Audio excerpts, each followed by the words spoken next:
Welcome to Bobby Owsinski's Inner Circle. I'm Bobby Owsinski, and this is a show all about music, music production, and the music business. My guest today is film composer Richard Gibbs.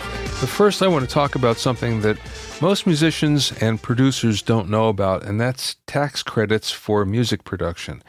Most states have an arts council where they will provide either tax credits or grants that will help you finish or will reimburse you for some of the costs of a production. Now, this started with mostly film and television, but now many states have also extended that to music projects as well. Probably the one that really stands out is Louisiana, where up until the end of the year, when it's changing, Louisiana had really generous tax credits, so much so that many of the films from California actually shipped out to Louisiana to do most of the production. I know this firsthand because my neighbor is a carpenter for Universal, and she actually moved for the last year to Louisiana, to New Orleans, to work on, I think it was 3 different feature films. The bad part about that is, in Louisiana anyway, at the end of the year, that tax credit is shutting down. So that doesn't mean that other states aren't doing it, though. You'll find that Georgia, for instance, will give you a rebate of up to 30% of what you spend making an album. Of course, the real trick is you have to go there and make the album there. So if you're not from Georgia, you can still take advantage of it. You just have to move there during the production of your album. Texas also has a rebate program. New York is lobbying for $60 million that it can spend on tax credits for the arts. So you'll find that most states will have at least some money to spend on the arts. The problem is that states aren't very good at getting the word out. So you have to go search for it. Sometimes they have a rather generous amount of money to be able to spend on this, but they're so poor at getting the word out that they don't spend it. And really, we can do ourselves a favor by actually doing a Google search. Whatever state you live in, do a Google search and look for the state name plus the arts or music tax credit. So you'll do Georgia, for instance, Georgia music tax credit or Georgia arts tax credits. And then you'll see a number of links that will come up that will take you to the application forms and will show you just what's viable and what isn't. Of course, Canada has had this in place for a long, long time. Canada has an arts council that gives grants for just about anything that's artistic, and they've been very good at helping Canadian artists and musicians and producers for a very long time. And now the U.S., the states, are actually getting involved in that. So it's something very cool and something you should look into. The next thing I want to talk about is why we love music. Yeah, we all love it, or else we wouldn't be doing it, and you wouldn't be listening to this podcast if you didn't love music, and I wouldn't be doing it if I didn't love music. The fact of the matter is, we haven't had a lot of concrete answers as to why we love music for a long time. Well, that's all changed. There's a new study called the neurochemistry of music that really analyzed the brain functions of when we listen to music. And they found out a number of different things. The first thing they found was that our prefrontal cortex was stimulated whenever we hear music that we like. And what this meant was we would actually get certain memories that were connected to music, certain music. So in other words, we hear something that we connect with a certain part of our lives, which is kind of cool. But the other thing that they found out, or another thing they found out, was that the neurons in our auditory cortex in our brain actually synchronize with the beat, which is kind of cool. So basically, our brain is synchronizing with the beat of music that we like. Another thing they found is that favorite songs trigger brain pleasure points, and as a result release serotonin and dopamine, which is the drugs that make us feel good. So music really is a drug in a way, because music that we like stimulates the release of those drugs that make us feel good.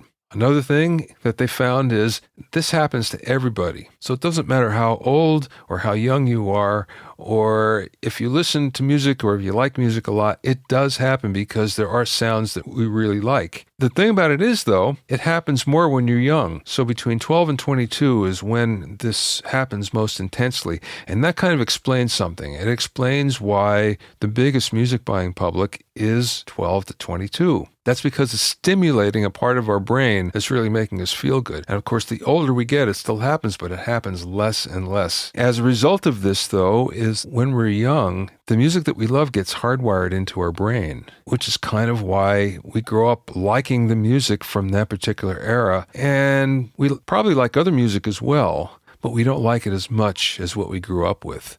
So there's a real good reason for all of this, for the things that we've been seeing in music for the longest time. Finally, music is part of our self-image when we're young. It really is part of us, and that diminishes over time. The older we get, the less that matters to us. So you can see that there really are things happening within our brain that explains why we like music and why there's certain music that we really stay with for most of our lives. It's something that gets hardwired in because it gives us the most intense pleasure when we're young. And that explains a lot, doesn't it? It explains a lot about music and explains why we love it so much and why we continue to love it as we get older. If you have any questions or comments, send them to questions at BobbyOInnerCircle.com. Questions at BobbyOInnerCircle.com. Don't forget about my new coaching program, which is 101 Mixing Tricks, big studio tricks for the small studio, and you can go to 101mixingtricks.com to learn more. That's 101mixingtricks.com. My guest today is composer Richard Gibbs. Richard was a member of the 80s cult band Oingo Boingo, and then he was a noted studio musician. He's also scored more than 40 feature films as well as television series like The Simpsons and Battlestar Galactica. Richard also owns one of my all-time favorite studios, which is the very unique Woodshed Recording in Malibu. I spoke with Richard via phone from his home in Malibu. Oh, I'm here with Richard Gibbs, one of my most favorite people in the whole world. He's not only a fantastic film composer, but he's a great person as well, and I always love talking to him, so thank you for being with me today, Richard. Wow, I can't possibly live up to those accolades, but I'll do my best. I'm sure you will. Let's start way back in the beginning. How did a kid from Florida wind up being a famous film composer? Well, I take issue with the word famous, but Florida, yes, not exactly a hotbed of, film activity, but I had some friends when I was a kid growing up, some guys that I looked up to that were surfers who were older than me, these two brothers, and they started making surf movies. And back in the day, you could look it up, as they say, but surf movies are a whole different subculture where the filmmakers would make the movies in 16 millimeter and make it without sound and then edit it together. And they were just these little surf travelogues, and they would tour from town to town, playing in high school, junior college auditoriums, wherever they could rent a hall and charge $1 each for surfers to come watch other surfers, hopefully really good surfers, do their thing in surf spots all over the world. And they would narrate it and then play music behind it. And that is in that capacity. These brothers came to me and said, hey, can you, I had the biggest record collection, I think, in Daytona at the time. And I was 16 and said, can you put something together that will play behind us while we're narrating this movie? Live narration every time. So I ended up putting together a compilation on a Radio Shack cassette player and, just putting the needle down on the record at the right time. I timed out and watched the movie, timed out where all the scenes happened with a stopwatch, and figured out what would work best in every instance as best I could, and put it all on a cassette, kind of the ultimate mixtape. And then I toured with them, playing my little Radio Shack cassette player through a Fender Showman amplifier in front of an audience.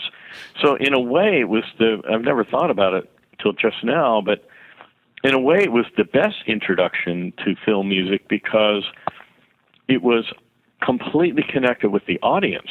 I got to see live every time when I put a piece of music up against, even it wasn't my music. And I also didn't realize when I was 16 that that's completely illegal what we were doing. But I didn't know anything from copyright law then, as most 16-year-olds don't, especially in Florida. So I'm playing it, and as I'm playing it, you could feel the audience. It's just like being in a live band. It was like live film scoring in a way, and I could tell what worked and what didn't every night. And it really taught me a lot, and it also really inspired me, the idea of putting music to image. Again, even though it wasn't my music, I was basically an outlaw music supervisor at that point. But I got the gist of it from that. So that was the inspiration. It really started there before I was, I think probably the answer that most people would think I would give is, well, I went to Berklee College of Music, which is true. And that's where I studied film scoring and off and running from there. When you were doing the live thing, were you doing the same, or were you playing the same music all the time, or was it random? It wasn't random. It was choreographed, for lack of a better word. But I would change it. I would learn, that didn't really work. I mean, Allman Brothers works great there, but not in that next scene. And then I would, slug in King Crimson or whatever it was. And I could see when the audience reacted, what they were reacting to, what worked better, what gave the scene life. It's one thing to watch it by yourself and get a reaction, but as we all know, any of us, when we're involved in any kind of artistic endeavor, you can paint something, you can write a poem, you can do anything, and the second somebody else hears it or sees it, that's when it comes to life, and that's when you realize where the strengths and the weaknesses are. It's in other people's reactions. And I got the benefit of that with that music every night. It was really very educational. So I would change it up a little bit, according to what seemed like would work. That's awesome. I never knew that story, but you know what? That's cool, and I could see how that could be really helpful. It really was. It wasn't a straight line from there to becoming a film composer, but it was buried in my subconscious, So then you went to Berklee, you studied film composition, you get out of Berklee, and then what happened? Well, honestly, I didn't go to Berklee to study film composition. I went to Berklee to become a jazz rock star. I wanted to be Joe Zawinul or Jan Hammer. I wanted to be a fusion guy. I was a keyboard player. But while I was there, I studied, my degree was in classical composition. The only way I could make my father happy was to get a degree, an accredited degree of some sort, and at the time, Berklee didn't offer an accredited degree in performance. So the only accredited degree that I could get that I was interested in was composition. So that was where I really learned my classical composition. So I actually owe my father kind of a backhanded compliment for that. Yeah. That wasn't his intent. He just didn't want me to go to music school at all. Yeah, sure. But in any case, so I came out here after graduation to make my way as a keyboardist, not as a composer. So I don't know if I'm answering your question. Yeah, you are. So is that where you learned how to orchestrate at Berklee, or did you learn later on from the tutelage of somebody, or how did that happen? Because that's, especially when you're talking film composition, that's something that's really important. I don't know. I think it's as important as the composition itself. Well, it can be, it definitely can be. I mean, obviously it's not as important for a solo piano piece, but, when you're writing for an orchestra, you need to know how the orchestra works. One of the cool things about Berklee, and I think probably most music schools when you're studying composition, is that they insist that you learn how to play at least one instrument out of every family of instruments. So I learned how to play cello, violin. I already played trombone, so I didn't have to pick up brass. I learned how to play sax and clarinet and percussion. Now, mind you, on every one of those instruments, my qualifications are such that I can torture dogs. That's about it. But at least you learn the limitations and the sweet spots in the instrument and how to. And it really helps me to think when I'm writing.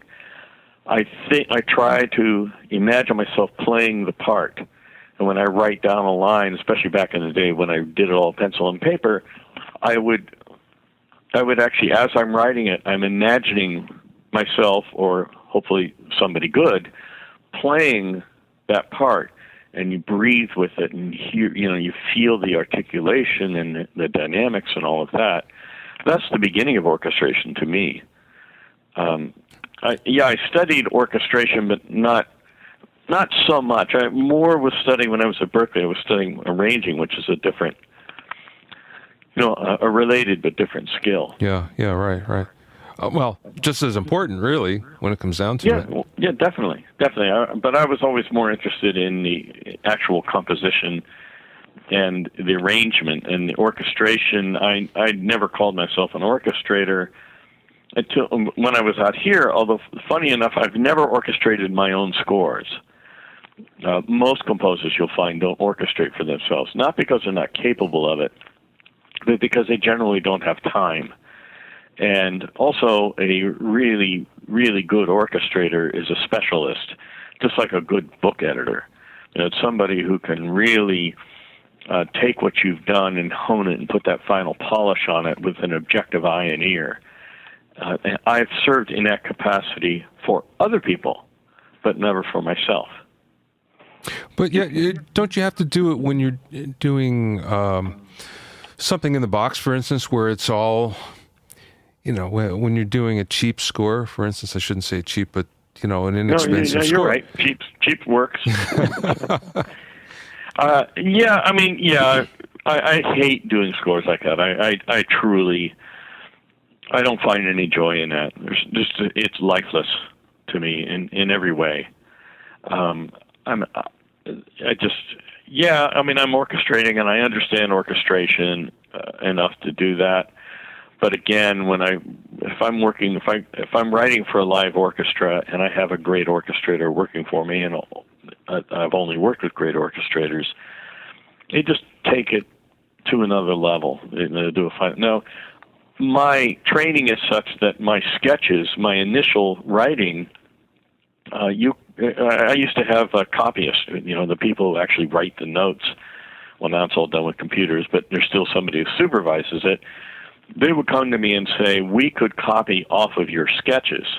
We don't need the orchestrated scores. We could work right off your sketches because they're that complete. So my sketches would be such that all the instrumentation is identified.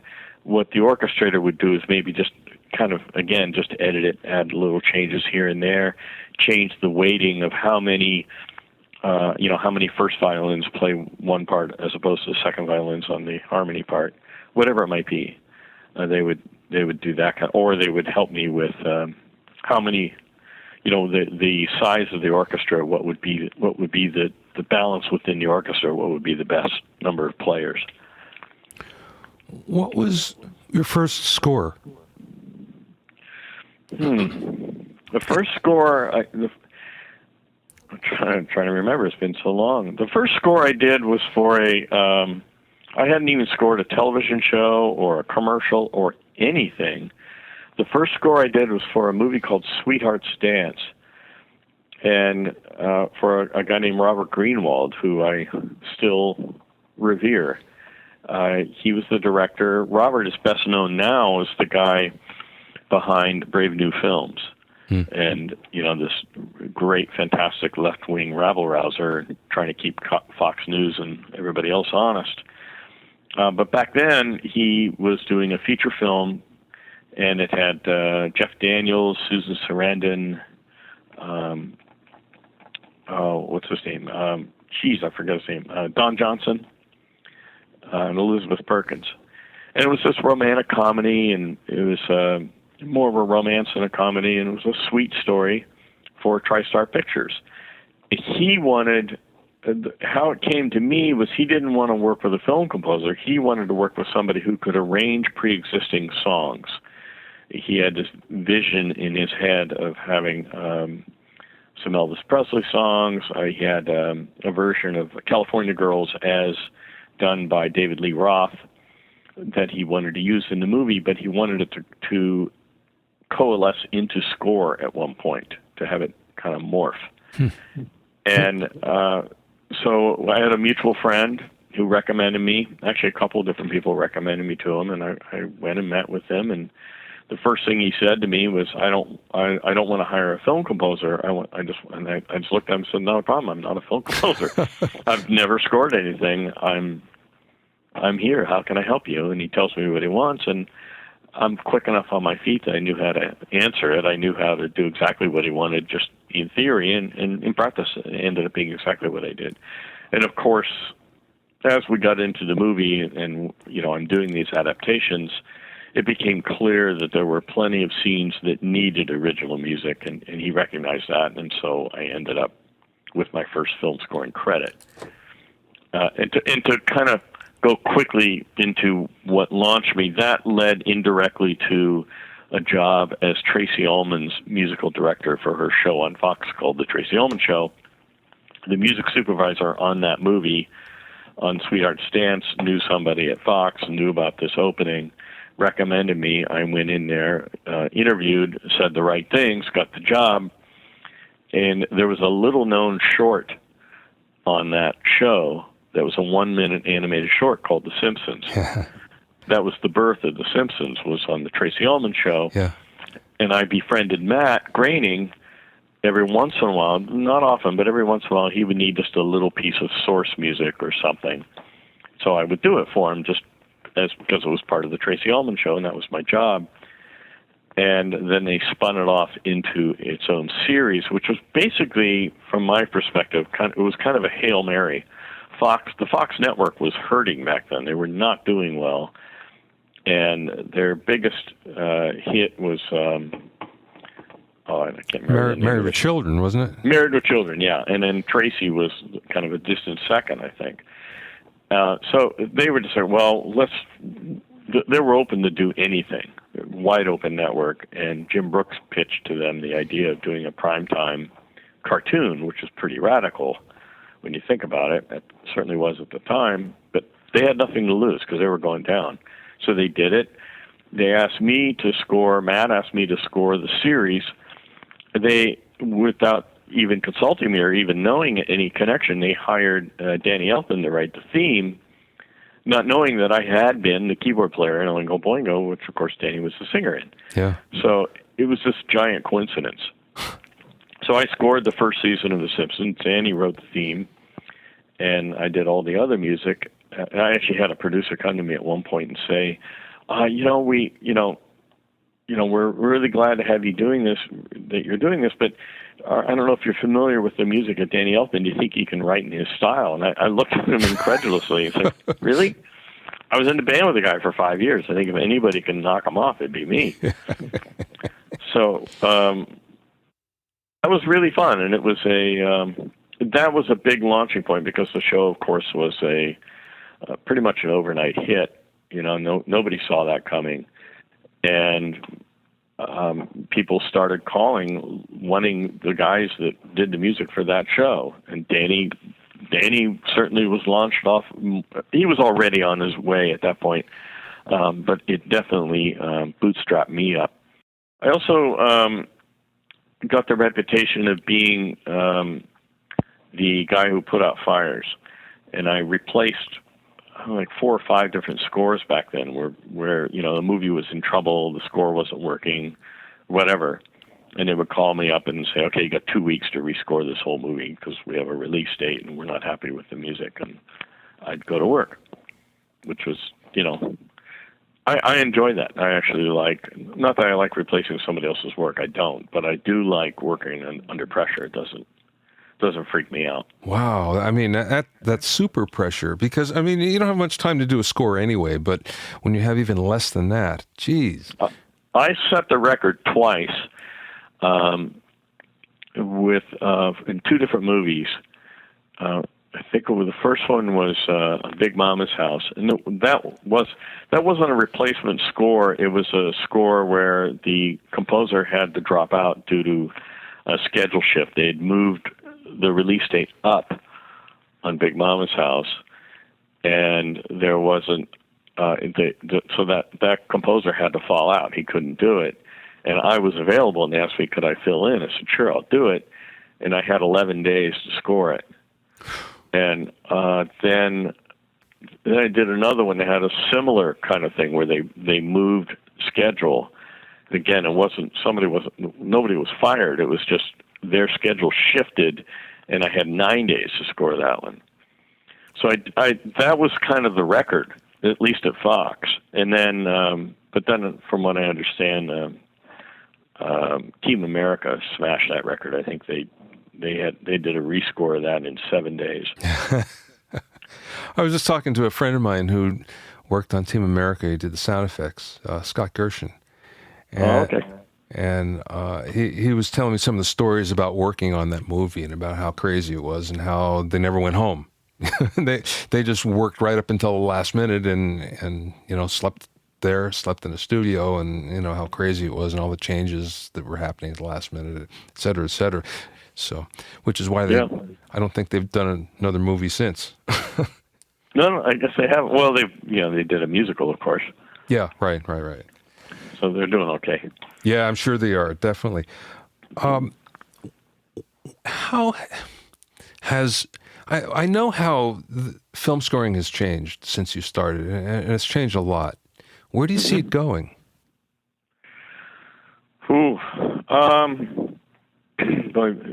Right now I could insert the cynic, but I won't. Everything's cyclical, right? I mean, before I came on the scene, now I'm, one of the old guys. But when I started scoring, I was a young pup. And this was back in the 80s, but before that, in the 70s, film scoring shifted away from the old school, old style film scoring of the 50s to more people were experimenting and then solidifying more and codifying more and more of a jazz and rock and roll approach to scores. And even early synth scores, the Clockwork Orange and movies like that. And it looked like the orchestra was dead. People weren't going to write orchestral scores. It was pretty much a dying business then. I'm not talking in the 70s. And then this little movie called Star Wars comes out, and John Williams writes this fantastic score, and suddenly everybody wants to do sci-fi movies again. But more than that, everybody wanted that sound, that fantastic sound that only a well-written orchestral piece can bring. And then there was a renaissance in film scoring in the 70s and 80s and into the 90s, and I rode that wave. I was one of those guys, me and Danny and Graham Ravel and Basil Polidorus and a bunch of us. We're all the beneficiaries of that wave of orchestral film scoring. Now we're kind of in this other era that we're on a downward swing of quality of film score again. There'll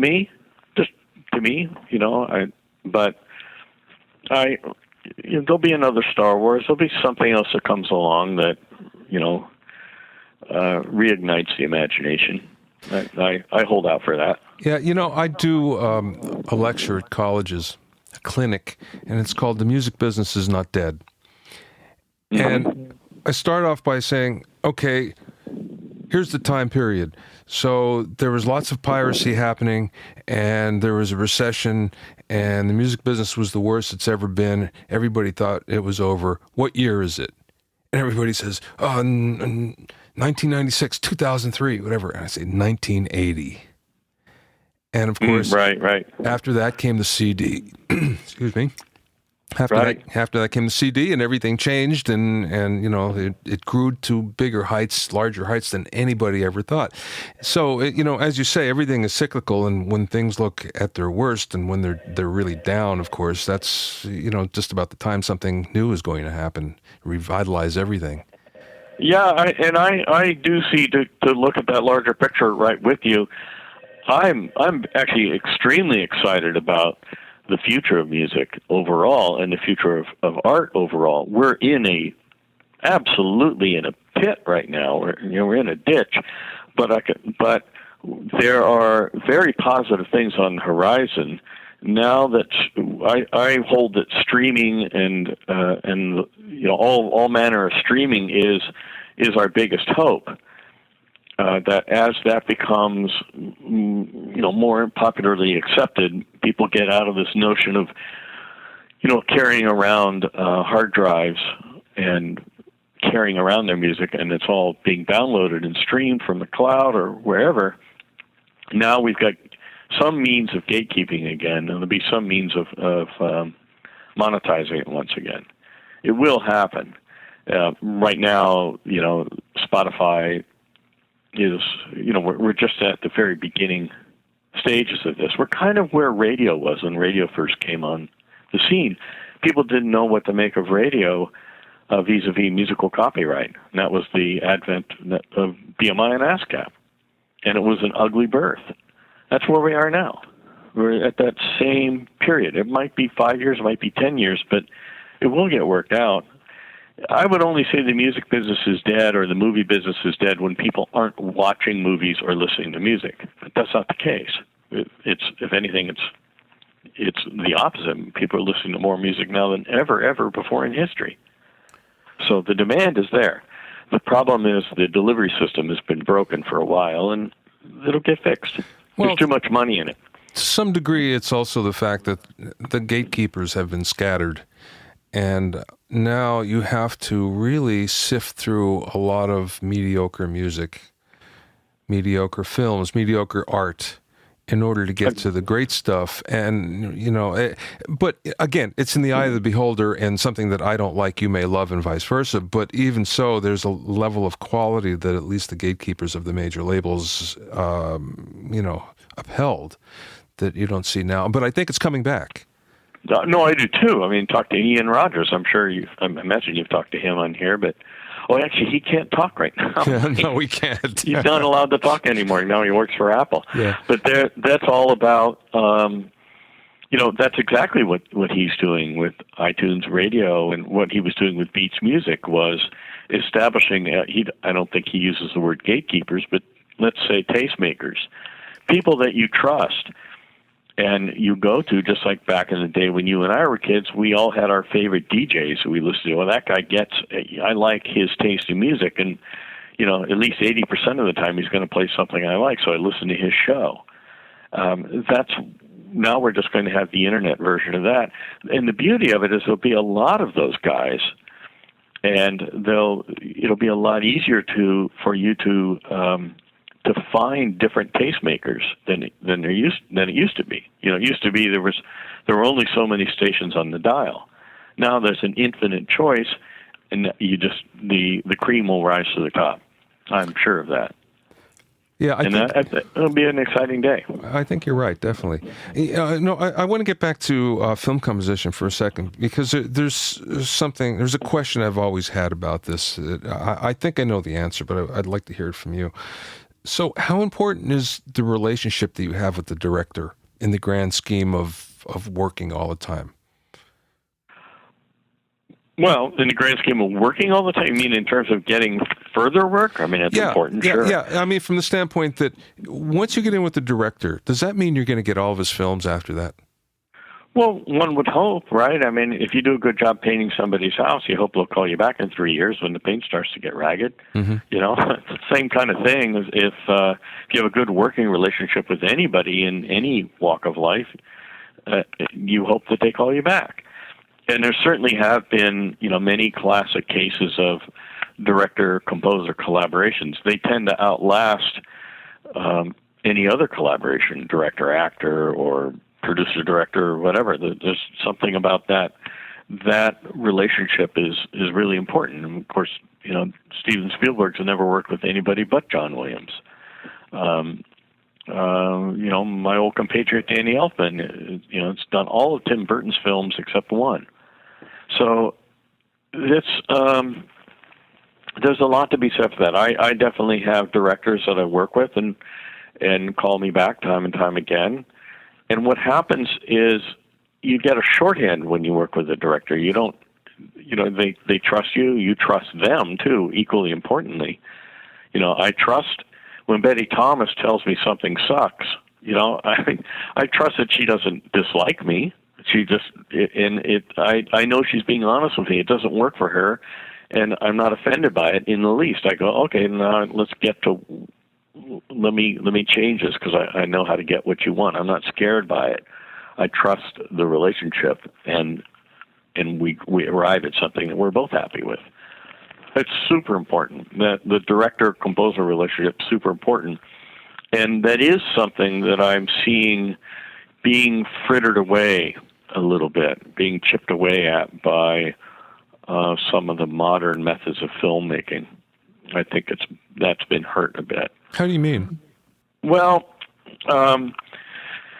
there are kind of old ways of working that really did have good reason for being, even though some of the technology makes it no longer necessary. The idea of sitting down with the director had to finish the film first, by and large, before a composer could really get to work. That's no longer true. The film is never finished anymore until it's wrested out of the filmmaker's hands right before release. But it used to be that because of the process of actually cutting film and cutting negative, that they had what they called a locked picture, and that's just become an anachronistic term now. A picture is never locked. They can always open it up with the computer and re-edit it at any moment. And the same goes with the music. It's always shifting, and it's moving around.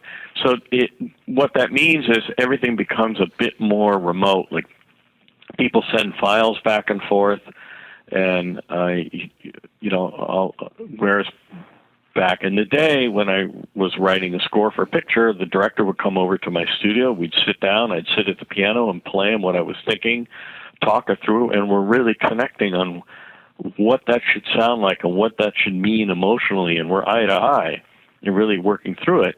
Whereas now, I'll more, especially younger filmmakers, they expect to send me the picture in bits and chunks, and I score a scene, and I send the mock-up back over to them, via, it's just a file. And there's no eye to eye, there's not as much emotional connection with what goes on.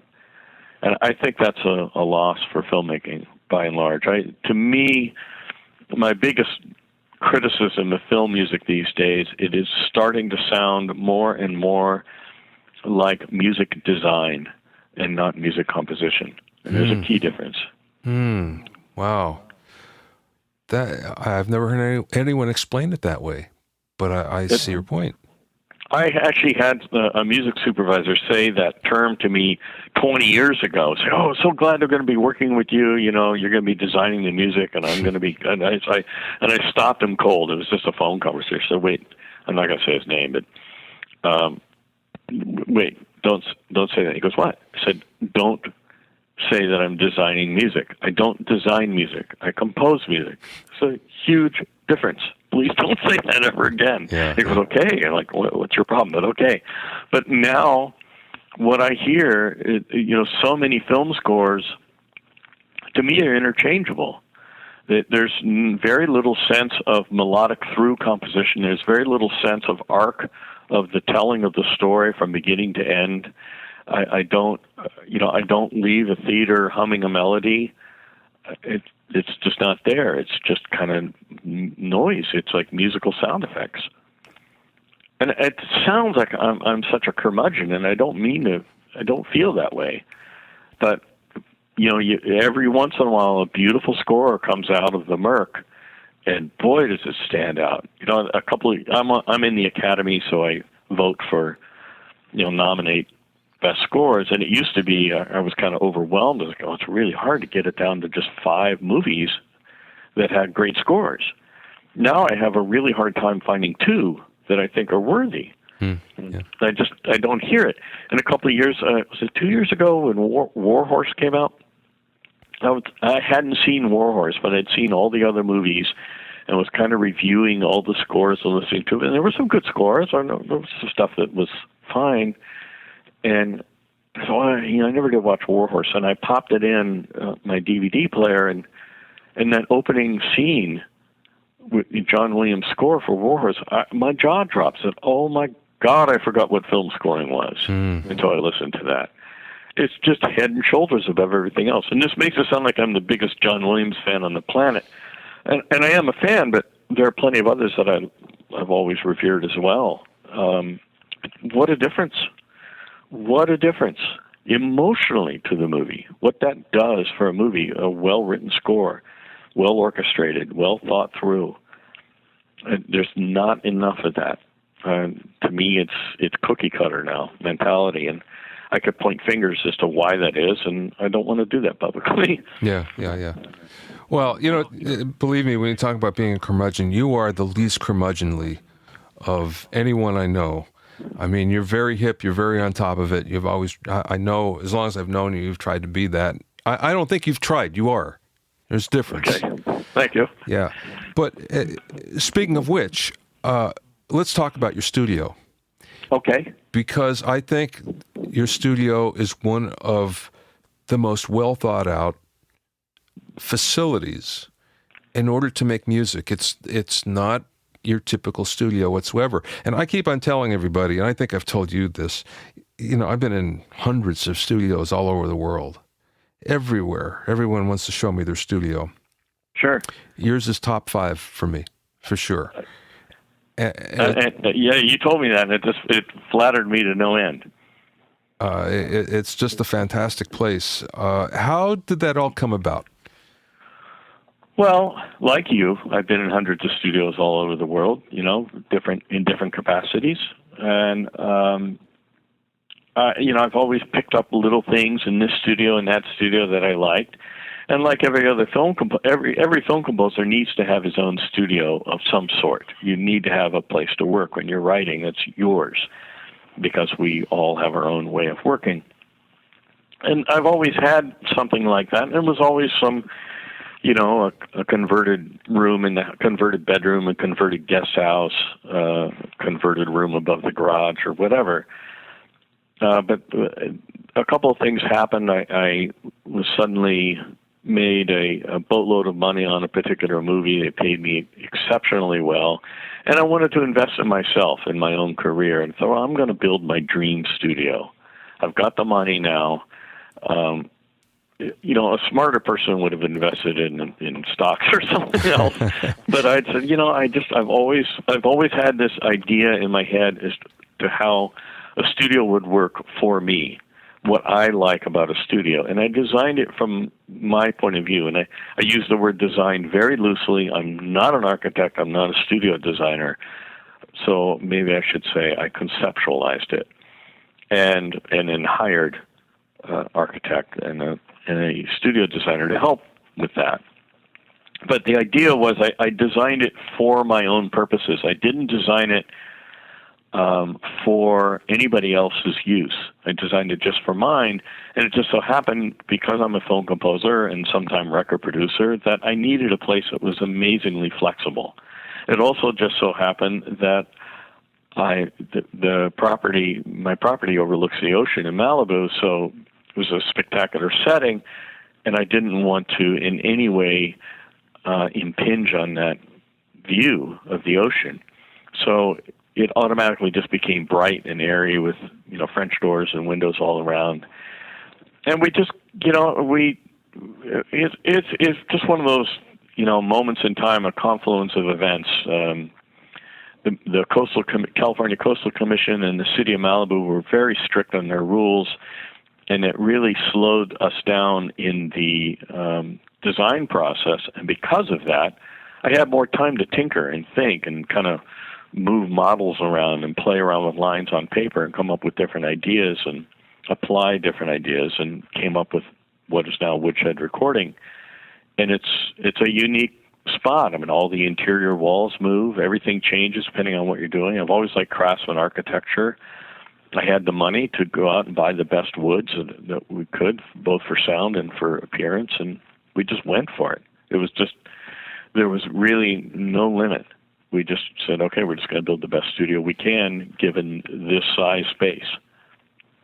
And that was actually part of it too, was that because of the city of Malibu, I couldn't build any bigger. I couldn't make the footprint any bigger than it is. So we had to maximize the use of that space. So that necessitated a lot of, kind of inventions of how a studio functions with all these movable walls and flexible wiring plans and so on. For those of you listening to this, there's several interesting things. Well, there's more than several. We can go on and on about how your studio woodshed recording differs from the traditional studio. One of the things, though, is there's so much glass in it. And you can see the ocean, you can see the mountains, you can see whatever from there, and you can open up the windows, and it still sounds good, and it feels good, and the breeze blows through, and it's just an amazingly comfortable place. Well, the thing that I found is, again, I designed it for me. I was just spoiling myself, and I'm not an engineer. I don't pretend to be an engineer. I don't have those chops. When guys were learning how to engineer, I was learning how to arrange and orchestrate. It's an equally important skill that I never learned. So I didn't look at it from the point of view of an engineer, and I realized after the fact that most studios are built by engineers, or at least built for engineers, or with an engineer in mind. I didn't take in any input from an engineer at all. I looked at it solely from my point of view as somebody who's writing the music and is playing the instruments, and I wanted it to feel good. That was the most important thing to me, was the beauty of creation. That was it. And it really did, those sound like empty words, but it really did affect the design of the studio fairly radically. And I fully expected when we were finished building it that there were going to be all sorts of flaws. There were going to be a lot of problems with this studio because we did break so many rules. As you say, lots of glass all the way around. And well, that's a problem acoustically. We found ways to get around that. And then in other ways, we also found, here's the other thing. I'm digressing here, but it's fairly common that people talk about things like, a neutral room or a natural sound, or that's all BS. There's no such thing as neutral. There's no such thing as natural. We're dealing with converting, sound waves into electrons. We're done at that point. You can't talk to me about what's natural anymore. Yeah. It's only a matter of what you like and what makes you comfortable. And I realize it's more important as the creator of the music that I feel comfortable when I'm coming up with the music. That the emotion comes through more than the technical aspects. Much more. It's much more important.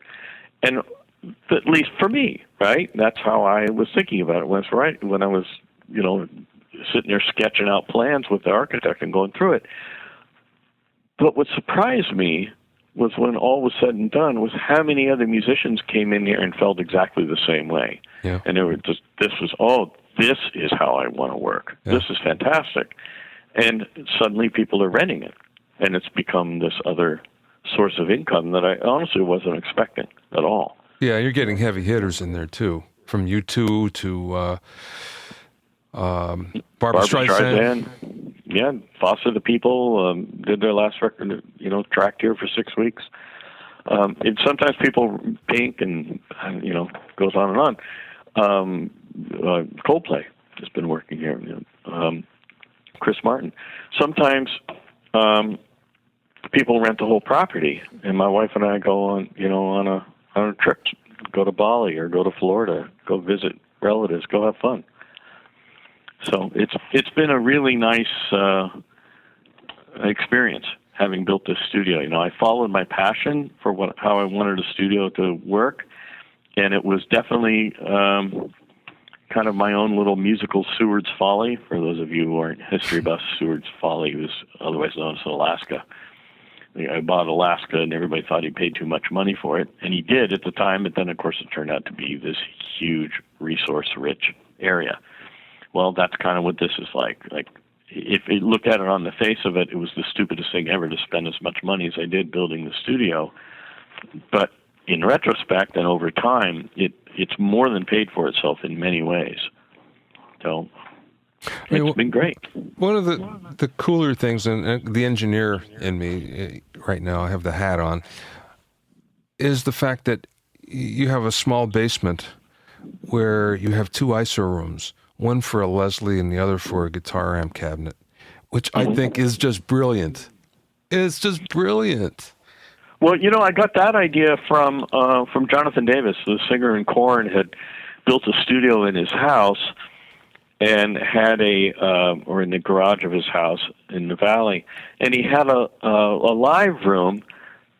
But something he did I thought was kind of silly but cool at the same time. It kind of inspired me. Is in the middle of the live room, he built another room that was an amp closet. And it was just this cube in the middle of the room where he could put an amp and have it at blistering volume and still have somebody singing in the same room. So I just took that idea and said, well, why have it take up floor space? Let's just put it down below, because it's just a windowless cube for an amp, and we can have it completely out of the way. And so we built two of them, and that was the inspiration for that. Yeah, that's great. And the other thing is the fact that the workstation can move around. It doesn't have to be in the same spot all the time, which again is great. And what that does is it opens up other combinations where if you need more space for more musicians, then you can do that. And that's just a fabulous idea. It's also kind of a psychological thing too. It's fun to be, when you're working on a long-term project. I produced this band Isley here a few years back, and we're set up for tracking, the band's playing, but then every once in a while we would literally just completely move the whole room around, just change everything. Just put the piano in a different area, put the recording console in a different place, move the speakers, put up a TV monitor, and close all the blinds and give it a completely different vibe. And just change. You could completely morph the feel of the room. So that's again, important emotionally. So that makes it fun, and practically too. And by the way, the movable wall idea came from Capitol. Down at, a lot of people don't know that, down in the Capitol Records building in Hollywood, there are these fantastic studios down in the basement, and in between the two biggest rooms, A and B, there is a wall that collapses, and I had worked there for years not knowing that wall collapsed. It just looked like a solid wall. I never even thought to look at it. And then one day I was looking to record an orchestra, and all the normal scoring stages in town were booked. And the studio manager there, Paula, called me up and said, we can fit your orchestra in here. We just collapsed that wall, and we spill over from A into B. And that light bulb went off for me then. And, again, one of those little ideas I just stored away in my head. And when this opportunity came up to build this place, I called up Paula and said, could you give me the name of that company that built those walls? And we worked with them to design this system, which is massively more complex because of the angles that we're playing with here, but same idea. Oh, I didn't realize that it was the same people that did both of them. Oh, okay. Same company, yeah. So but that came from Germany, right? No, that's you're thinking of the, there are other doors that go to the outside, these sliders that were custom made in Germany that lock down once they're in place. These mahogany sliders, they lock down against the floor and become a wall. They look like a window, or they become, this big solid window, but they're actually sliders that move. Those were made in Germany. But the wall system, this aluminum wall system, it's all, you don't see the aluminum, it's all covered. That was made down in Orange County. Oh, I see. Okay. Well, that makes it easy. They're local, so that's a good thing. And the other thing was interesting is we had the original plan for the studio was pretty much a standard studio with a control room and a live room and a vocal booth and a little machine room, and we had gotten as far as budgeting that out, and I wanted, the doors, get those nice studio sliders like you'd see at any good studio, big, nice wooden sliding doors, right, that open and seal nice and tight. By the time I built the walls and would have built the walls and those sliders, it would have ended up costing me more than what we did with this movable wall system. It was actually less expensive. Wow. And infinitely more flexible. Yeah, definitely.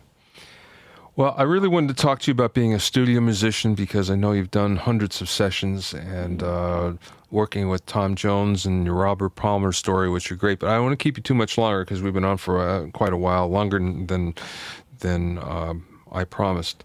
So... well, you can keep me as long as you want, but you might bore your listeners. I don't think so. It's been great so far. Last question then. What's the best piece of business advice that you've ever received or you learned? Music business advice. Well, there's a couple. One came too late. I wish I had heard it, or at least it had registered with me when I was younger. And it came from, of all people, Kobe Bryant. I just heard him say this on an interview one day, talking about negotiating his contract or something. And this was many years ago. And he said, "Don't chase money, let money chase you." Oh, I love that. Yeah. And I wish that I had known that and taken it to heart. And I probably wouldn't have back in the day when I was a kid. And money is, rearing its head like, I can make more money, I can do this, and make more money. And you quite often, more often than not, you make the wrong decision if you're basing it on money. Yeah. And I did, time and time again. There are many career choices I wish I could take back because I did something for the money instead of for the love of it. So there's that. And the one thing that I always say to, I speak at colleges and so on, at my alma mater at Berkeley or at USC or Columbia College or wherever. I'll always point out to wannabe people in the music business and film composers, session players, doesn't matter, engineers, whatever you want to be. I always say, if you're home, you're losing. Just never be home. Just be out of your house. If you're watching TV, you're done. You've got to get out of the house. It doesn't matter what you do. Just get out. Just go out and do things. It's like that line in Woody in Annie Hall by Woody Allen. It's like a shark. If you're not moving, you die. So I've taken that to heart, and I try to not be just sitting around not doing anything. That's I think it's helpful to anybody to do that. And the one other thing is that I've definitely learned is I see a lot of people coming into the business now, and I'm sure it was true when I was coming in too, that they're looking at it like, well, what can you do for me? How can you, how much are you going to pay me, or how's this going to help my career, and that kind of attitude. And that, again, you're dead in the water if you think like that. Your attitude has to be, how can I help you? It has to be the first thing when you meet somebody, whether it's a director or anybody. It's like, how can I help you? I mean, really what it gets down to, I think, what improves human endeavor overall is doing something for the greater good and doing something to make life a more pleasant existence for everybody, or at least for somebody. So, that's certainly my, my guiding light. That makes sense? It certainly does. It's some great tips there. Very, very simple. I ask this question of everyone I have on, and sometimes I get a long, rambling answer that doesn't answer the question. And this is great. You gave 3 really good pieces of advice in a really great, concise way that everybody can relate to. It's awesome, Richard. Thank you, sir. Thanks so much for being on. I appreciate it. This has been great. Well, thank you for allowing me to babble on. You can babble on anytime. All right. Well, you can call me anytime then. Okay. Thanks, Richard. Thanks, Bobby. find out more about Richard and Woodshed Recording, go to woodshedrecording.com. That's Woodshed Recording, all one word, .com. Thanks for listening and being in my inner circle. Remember, if you have any questions or comments, send them to questions@bobbyoinnercircle.com, questions@bobbyoinnercircle.com. I want to thank Steve Cherubino, who's the host of the EDM Producer Podcast at edmmr.com. He helps put this together. Thanks, Steve. To listen to other episodes of Bobby Owsinski's Inner Circle, go to bobbyowsinski.com and select the podcast tab. Or you can go to bobbyoinnercircle.com, or you can find it on iTunes or Stitcher. At bobbyowsinski.com, you'll find a sign-up form for my newsletter and for alerts for new podcasts. This is Bobby Owsinski, and I'll see you next time.